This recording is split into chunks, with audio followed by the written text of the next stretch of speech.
Hey folks, Fernando doing another video for More Survivalists, and in this case replying to a question that I got in my Spanish channel. For those of you that don't know, I have a Spanish preparedness channel as well. It's called SupervivienciaModerna. It has over 200,000 followers, so it's pretty popular, I'd say. And keep in mind, these are people, most of the audience is from Latin America, my people that have gone through the stuff I've written about over the years. So I always try to translate some of the questions that folks have over there, because I believe that if they are curious about something, if the Spanish community has certain concerns or wants to address certain topics, I'm pretty sure it's something that you guys probably want to look into as well. So the question was about the scout rifle. You know, the rifle concept popularized by Jeff Cooper.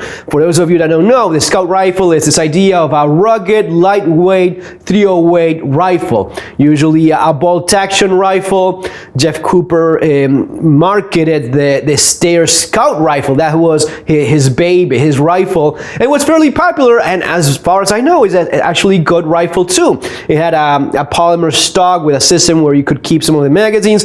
Basically, the idea was that a .308 bolt-action short barrel with iron sights or backup sights, iron sights, and a forward-mounted scope. From that point, you saw a number of different concepts of scout rifle, including semi-automatic, lever actions, and so on.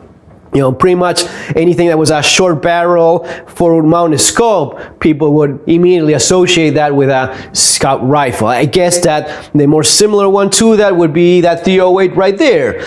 That's, not exactly a scout rifle, but if you put a forward-mounted sight, you could kind of get to that point.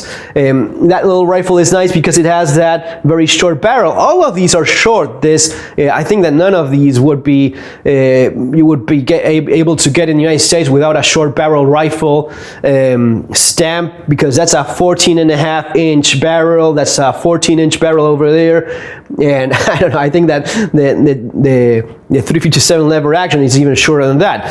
Anyway, light rifles, good stopping power, and these would fit that bill. Now, the question was, how good of an idea is a scout rifle? Do you think it's...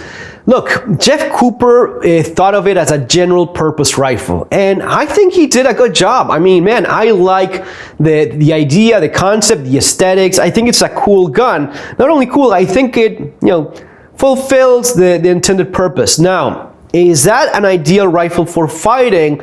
No, I would say no, because I think you have better alternatives as a fighting gun. As a general purpose gun, something that's not going to be requiring a lot of firepower, rather more precise placement of shots. It could do a job as a fighting gun. It could do a little bit of that sniper role. It could do a little bit of that combat role, but lever action, bolt action is really not all that fast. And for combat, really, you want to have semi-automatic. Now, for that under the 6-pound weight rifle, you have guns like the M4. And it's really not my favorite design of firearm. The AR, I think it has lots of things that could be better, but objectively speaking, it is an extremely popular design.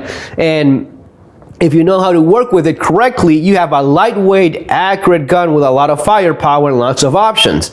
So I think that's a better fighting gun by far than a bolt-action rifle, even with a scout configuration.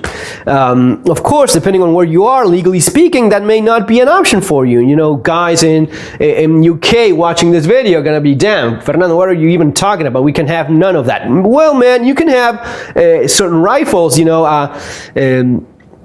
a Lee Enfield and .303, yeah, that's gonna be a bit of a longer barrel, but that's a 10-round magazine. That's really not all that bad. Or a semi-automatic shotgun. For those of you that can have a lever action, that trapper there, 357 Magnum, 9+1 shots, it's not all that shabby, and that's a very nice lightweight gun with a caliber that you can share with a handgun as a partner, a 357 Magnum revolver. So maybe not as good as that combo right there, but not bad either.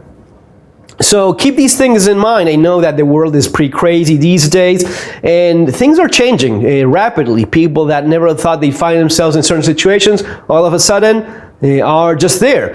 But also remember, none of that really means anything if you don't have the skills. So please go out there and at least take one class with a qualified firearms instructor that knows how to teach you how to fight with a gun. Not target shooting, not practical shooting, but fighting. It is different. You don't move the same way. It's not about speed and points. It's about not getting killed while killing the other guy.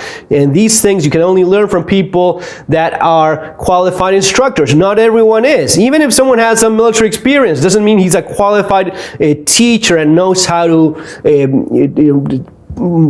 translate and pass on that knowledge to you. You need a good instructor, someone that has a good reputation as an instructor. I don't care if he's the fastest gun in the West. If he's a crappy teacher, he's no good for you.